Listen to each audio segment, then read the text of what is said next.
Најпрво ви благодарам на репликите. Значи изнесовте точни бројки, навистина за дел од нив не сум запознаен, но не ми одговористе на клучните работи. Прво ќе започнам од дека животот не е лотарија.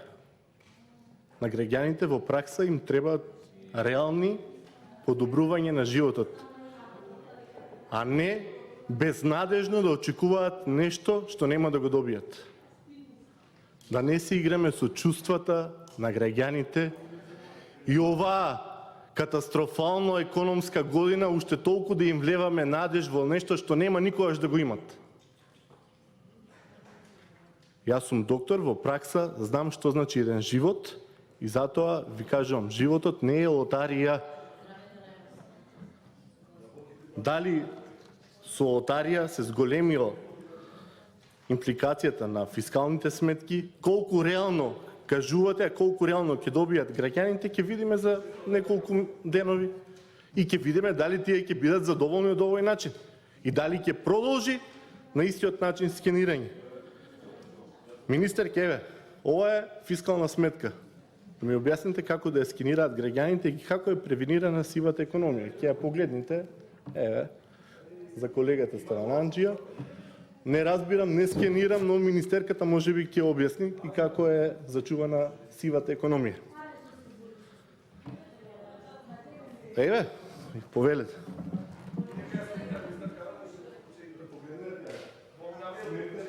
Сумата и кажете на како на ваква сума да се скенира и да се направи поврат кај граѓаните.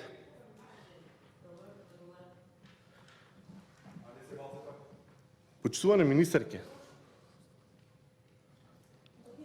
лечињата кои што ги спомнавте, уште немаат учебници. За ваша несреќа, вашиот прв проектиран буџет беше ребалансот на буџетот за 2019 година, кој што беше усвоен пред само еден месец, и во кој што ребаланс беше скратен буџетот за образованието за 14 милиони евра. И вие кажувате дека вложувате во човечки ресурси, во децата и во образованието.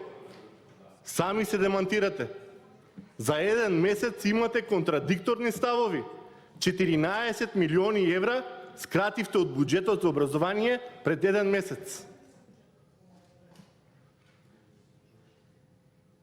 Во доменот на здравство се заштедиле, кажавте колкава сума, но не кажувате каде е таа заштеда и новите околу 650 милиони денари покачен буџет за здравството, кој што сега изнесува 7,1 милиарда денари, каде се тие пари?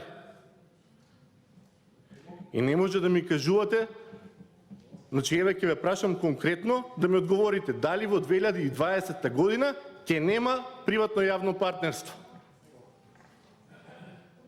Значи, како што е проектиран буџетот, треба да нема. Министерот за здравство пред 2 дена рече друга изјава, дека физибилити е завршена студијата и дека ќе се започне со приватно јавно партнерство. И дека не се повлекува тендерите за стерилизација и за набавка на лабораториски реагенти да не бидат централизирани. Каде ќе одат тие пари, ако се скрати на тој начин? И дали знаете во пракса што значи тоа? Да мора пациент да зема крв за лабораториски анализи и од Струмица да ги прати во Кавадарци. На кој начин ќе се транспортира тоа, да не зборуваме повеќе од здравствениот домен. Затоа, многу внимателно со секој чекор што го кажувате. Во мојот говор кажав дека е намалена реализацијата на капиталните проекти. За прв пат, или еве, за втори и за трет пат во историјата на Република Македонија за овие 30 години се прави ребаланс на буџетот. 2 пати за 2 години. Затоа што не успеавте да ги реализирате капиталните проекти. Тоа е причината.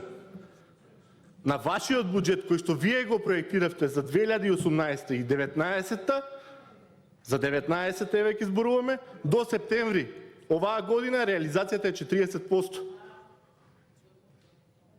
Тоа е клучното, тоа е битното.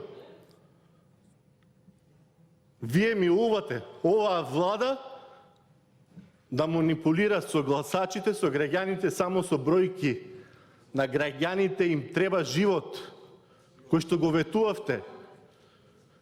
Кога зборувате дека сте задолжиле за капитални проекти, но каде се тие капитални проекти во пракса? Кога не ги гледаме? На секој ќош е депонија, неасфалтирани улици, а задолжени пари за тоа. Владата на ВМРО, точно, јас го поддржувам вашиот говор, дека секое задолжување е оправдано доколку има цел. Но кај вас не гледаме целта. За разлика од претходната влада, која што ги започна сите патишта кои ги набројувате, која ќе дојде турист, странец, има кај да се слика на објектите кои што ги направи, кај што направивме 100 спортски сали. Сега не можете да го реновирате училиштето. Спортската сала, изградена од време на ВМРО, се распаѓа. И тоа е во најголем процент од таквите објекти. И наместо тоа да вложите во тоа, еве нека биде и под мотото за дечињата, вие со овој буџет повторно ги кратите тие средства за скоро 40%.